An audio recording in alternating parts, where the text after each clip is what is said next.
Inicialmente, a Ordem dos Advogados do Brasil agradece o convite formulado para participar deste evento, que reputamos da maior importância, porque, como se pôde observar, trata-se de um tema muito relevante, atualíssimo e que, obviamente, vai mexer com a vida de todos os cidadãos. A primeira observação que faço é que a introdução da tecnologia no dia a dia dos cidadãos é algo inexorável. É um caminho sem volta, é inevitável. E, por conta disso, o assunto deve, sim, ser bastante discutido. E uma das coisas que nos preocupam é que a sociedade está totalmente alheia a este processo. A sociedade não tem tomado consciência e conhecimento do que se passa à sua volta. É como se fosse algo absolutamente normal, natural, e que nenhum reflexo negativo pudesse trazer à sua vida. E o que nós observamos é que nem sempre as coisas acontecerão assim. É importante que se tenha um controle rigoroso sobre a introdução da tecnologia na vida, no meio social, porque ele pode tanto trazer grandes benefícios, e nós os conhecemos, como também malefícios de grande significado, e, infelizmente, isso não tem sido discutido. A biometria, ela já era utilizada pelo cinema, né? A gente assistiu a filmes há muitas décadas atrás, onde ela já era uma realidade. Então, era algo que já se previa, e hoje ela está no nosso cotidiano, né? Quem é servidor público, até nas empresas privadas, o controle de frequência, o controle do cumprimento dos expedientes já são feitos através da biometria, né? Os bancos já estão a utilizá-la, e não há como deixar de reconhecer que ela traz vantagens, ela tem vantagens, né, para o aumento da segurança, porque também nós sabemos que, de acordo com a evolução dos sistemas, com a evolução da tecnologia, também aqueles que cometem crimes fazem os seus estudos paralelos para tentar, de alguma forma, burlar, né, esses sistemas de segurança, mas é importante que nós tenhamos mais eventos como esse, que nós tenhamos, inclusive, essa discussão aberta no próprio Congresso Nacional, que deverá travar esses debates na discussão de projetos de lei que tratam dessa matéria, para que a gente possa realmente fazer essa introdução das tecnologias com uma maior segurança. Como eu disse, ela está no ponto eletrônico. Hoje os planos de saúde também as utilizam para evitar o cometimento de fraudes. O simples ato de ir a um consultório médico, hoje, uma simples consulta, nós utilizamos, alguns planos de saúde exigem a utilização da biometria para a garantia de que a pessoa que efetivamente pagou pelo plano é que está sendo, pelo mesmo, beneficiada. Como toda mudança, obviamente, traz dúvidas, incertezas, riscos. E eu, particularmente, tenho uma posição de que não devemos nos opor à introdução das tecnologias, porque elas têm um objetivo, e pelo menos é isso que se espera do poder público, elas têm um objetivo, primeiro, de trazer maior qualidade de vida, maior conforto, maior segurança para a sociedade. O que nós precisamos ter muito cuidado é com o uso desses cadastros. Eu acho que o grande problema primeiro, na sua formação. É preciso que se tenha cuidado, porque a partir da sua forma, a fraude em um determinado cadastro, ela pode se dar logo na primeira etapa, que é na formação desse cadastro. É preciso que se tenha plena convicção, plena certeza de que aquele que compareceu perante o poder público para a realização daquele cadastro seja, de fato, quem diz que é. Então, esse é o primeiro ponto, para que se evite o mau uso dessa tecnologia. O segundo é a sua administração.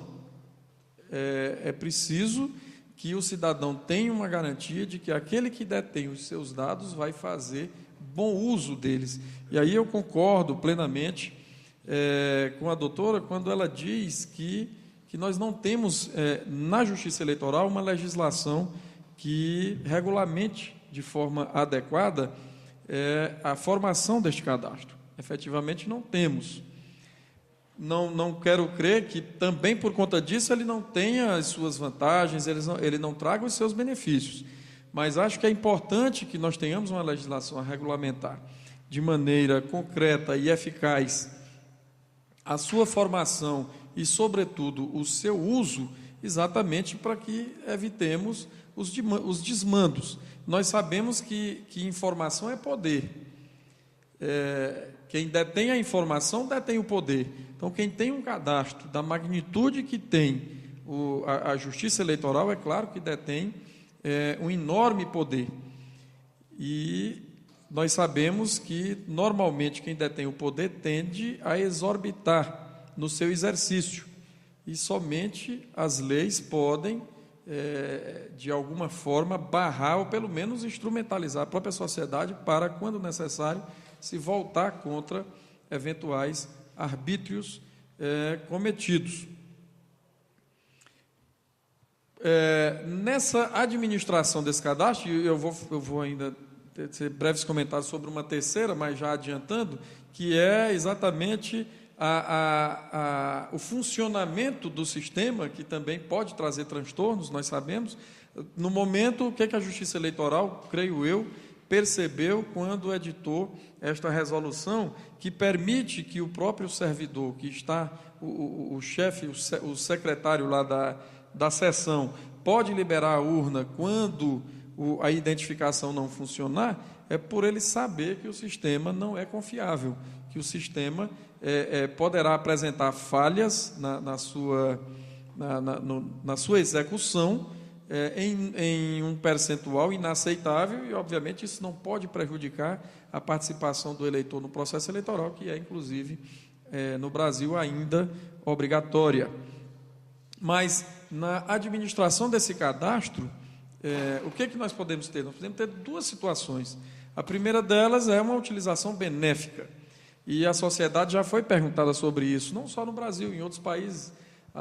Há pesquisas que mostram que, quando a utilização é benéfica, a sociedade aprova, a sociedade concorda que os cadastros possam ser compartilhados quando a finalidade é em seu próprio benefício. Inclusive, numa das pesquisas feitas no Brasil, há uma pergunta direta se eles concordam que esses cadastros possam ser compartilhados com a polícia judiciária para fins de desvendamento de crime ou combate à corrupção. A sociedade quase, em percentuais altíssimos, quase a unanimidade, a sociedade concorda, penso eu, sem saber, inclusive, dos riscos e da gravidade que esse compartilhamento de informações.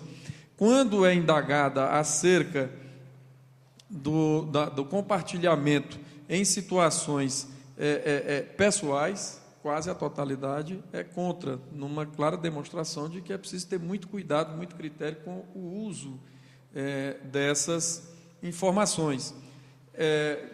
O professor Pedro colocou com muita propriedade que é preciso que se avalie bem até que ponto a sociedade deve abrir mão de suas garantias, sobretudo o direito à privacidade, que é uma das primeiras garantias em qualquer regime democrático, uma das mais relevantes. Até que ponto nós devemos abrir mão desta garantia em benefício do coletivo? Aliás, ao longo da história, nós temos cada vez mais deixado de lado, ignorado nossos direitos individuais em nome da convivência social. Nós estamos cada vez mais prisioneiros dentro de nossas próprias casas, de nossos condomínios, em nome de uma convivência social mais harmônica, principalmente com o argumento, com o discurso da segurança. Para termos segurança, nós precisamos abrir mão dos nossos direitos. Os Estados Unidos vive uma verdadeira paranoia em virtude do terror. Então, a sociedade americana abriu mão de suas garantias individuais para, com o discurso do poder público de que é preciso viver essa situação para que o terror possa ser combatido. E o que nós temos visto é que um Estado que é tido como o mais democrático do mundo, cada vez mais violando o direito das pessoas, não só no seu território, mas agora, sabidamente, em todo o planeta, com esse discurso. E a opinião pública também assim agiu quando Hitler dominou a Alemanha, quando Mussolini na Itália, o regime militar no Brasil. Quer dizer, a opinião pública aceitou muito passivamente esse discurso de que era preciso abrir mão da sua liberdade para combater as mazelas que afligem a própria sociedade naquele momento. E os resultados, historicamente, são demonstrados, não são dos melhores. Então, o que eu acho é que realmente tem que haver muito critério. Exemplos que foram dados aqui de convênios da Justiça Eleitoral, né, a Caixa Econômica, para o pagamento do Bolsa Família e outros benefícios sociais, a Caixa Econômica já utiliza desde 2011 os cadastros da Justiça Eleitoral. É uma finalidade benéfica. Talvez um interesse público aí até justifique, eventualmente, que se promova esse tipo de convênio. Mas há uma preocupação maior em relação à biometria. É o que seremos mais amanhã, como é que nós vamos conviver com esse verdadeiro Big Brother global, onde o poder público vai saber exatamente em tempo real o que você está fazendo, aonde você se encontra, né, o que você consumiu, o que você comprou, o que você pagou, o que você deixou de pagar. Isso é muito perigoso e a sociedade tem que estar alerta a essa realidade. Eu acho que de uma dimensão muito maior do que o problema vivenciado hoje perante a Justiça Eleitoral. Eu acho que nós estamos marchando para essa realidade, porque esses sistemas, a tendência é que eles se comuniquem muito em breve. O sistema bancário, o sistema da Justiça Eleitoral, o sistema do Ministério da Justiça, das empresas privadas, do poder público de um modo geral. E quando esses sistemas começarem a se comunicar, nós não teremos mais como sequer garantir ao cidadão o direito à privacidade nas suas mais elementares formas, porque efetivamente isso deixará até de ser possível. Então, acho que essa deve ser a grande preocupação, especialmente daqueles como o professor Pedro, que são pesquisadores da matéria, para alertar essa realidade. Eu me recordo que há talvez uma década atrás, os americanos conseguiram assassinar um terrorista, segundo eles, na faixa de Gaza, um homem procurado há décadas, em virtude do uso de um aparelho celular. E ele foi imediatamente detonado, uma bomba foi lançada sobre ele pelo uso de um aparelho celular. Eles conseguiram fazer com que aquele celular chegasse às mãos do terrorista e, quando ele ligou, ele imediatamente foi localizado e foi abatido. Então, imaginem na utilização da biometria, isso vai ficar muito mais fácil de acontecer, e essas tecnologias podem cair em mãos erradas, elas podem ser utilizadas de maneira desvirtuada. Então, essa, sem dúvida nenhuma, é a nossa maior preocupação. Quem não lembra aqui do episódio também, numa das eleições presidenciais, em que informações da Receita Federal foram utilizadas contra um determinado candidato. Era alguém que estava no poder, que tinha acesso a essas informações e as desviou, e as utilizou com fins escusos. Então, ora, dentro de muito pouco tempo, o poder público vai ter um controle total sobre a população, dentro de muito pouco tempo. Essa é uma realidade iminente. E nós precisamos saber quais serão os mecanismos de controle, como isso será controlado, o que nós faremos para evitar que pessoas inescrupulosas que cheguem ao poder façam uso indevido destas informações. Isso realmente nos apavora, nos assusta. E nós não estamos, pelo menos, reagindo de nenhuma forma contra essa realidade. A sociedade passivamente admite e vê na propaganda apenas um dos aspectos que envolvem a introdução dessa tecnologia, que seria garantir maior lisura no processo eleitoral, e eu não duvido que isso possa ser admitida, alcançada através da biometria, mas, obviamente, que por trás disso existe uma infindável quantidade de outros questionamentos e aspectos e fatores que devem ser melhor observados, estudados, sobretudo, repito, em relação ao controle dessas informações. Eu também penso que a Justiça Eleitoral partiu para esse processo, e, aliás, é outro equívoco que o Brasil costuma cometer, não se planejar melhor, não se programar melhor para a execução das suas políticas, e aí quem tem uma iniciativa primeira se lança na frente para depois verificar que nós precisaríamos coordenar isso de uma maneira mais eficiente, até para reduzir custos. Eu penso que o Brasil precisa, claro, ter um cadastro dos seus cidadãos. Os nossos arquivos são horríveis, as informações que nós temos são precárias, cada estado faz o seu, alguns de maneira sofrível, incipiente até, e precisamos realmente unificar para facilitar a identificação das pessoas, inclusive para nossos dados serem mais confiáveis até no exterior, para que a nossa carteira de identidade possa ser admitida em outros países, para que eles saibam que aquele cidadão que está a portá-la é de fato quem deveria. Mas penso que isso deveria partir de outros órgãos do governo, talvez do Ministério da Justiça, na confecção de uma carteira de identidade única para o país, e que outras instituições, como a Justiça Eleitoral, pudessem se servir desses cadastros para o cumprimento das suas finalidades. Acho que o país fez um caminho aí diverso do lógico, do razoável. Quando a Justiça Eleitoral parte na frente, eu cito como exemplo as tecnologias implantadas nos tribunais para a virtualização do processo. Cada tribunal tem a sua, nós temos 20 e tantos sistemas e nenhum deles presta, e agora o CNJ está tentando ver se unifica, se cria um novo sistema, e quantos recursos já foram jogados na lata do lixo, cada um tentando fazer a sua maneira, a seu modo.